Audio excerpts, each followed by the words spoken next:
এইচএসসির ফলাফলে মিশ্র প্রতিক্রিয়া জানিয়েছেন শিক্ষার্থী ও অভিভাবকরা। বৃহস্পতিবার সকাল থেকে রাজধানীর বিভিন্ন শিক্ষা প্রতিষ্ঠানগুলোতে জড়ো হতে থাকেন শিক্ষার্থী ও অভিভাবকরা।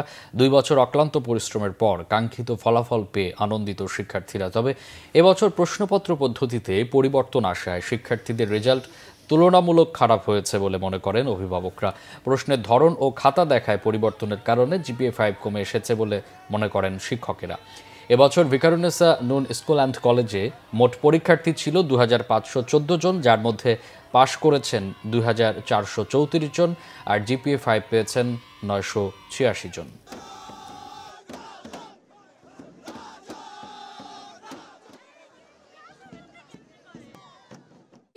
যেরকম ভুল ছিল, আনপ্যাটার্ন ছিল, আমরা এক্সামের টাইমে অনেক বেশি মানসিকভাবে ভেঙে পড়েছিলাম। যা রেজাল্ট করছি তাই আলহামদুলিল্লাহ, আল্লাহর কাছে শুকরিয়া। রেজাল্ট নিয়ে অনেক টেনশনে ছিলাম, তো যাক আলহামদুলিল্লাহ। লাস্ট যে পরীক্ষাগুলো হয়েছে এটা প্রশ্নের প্যাটার্নটা একটু ইজি ছিল, আর দিস ইয়ার যে প্রশ্নগুলো হয়েছে, প্রশ্নটা আসছে, এগুলো একটু চেঞ্জ। প্রশ্নের সাথে অ্যাডজাস্ট করতে তাদের কিছু হয়েছে বা প্রশ্ন তারা বুঝতে পারেনি, এই ধরনের একটা ব্যাপার ছিল। কিছু প্রশ্নে ভুল ছিল, এটা আমি যেতে চাই না।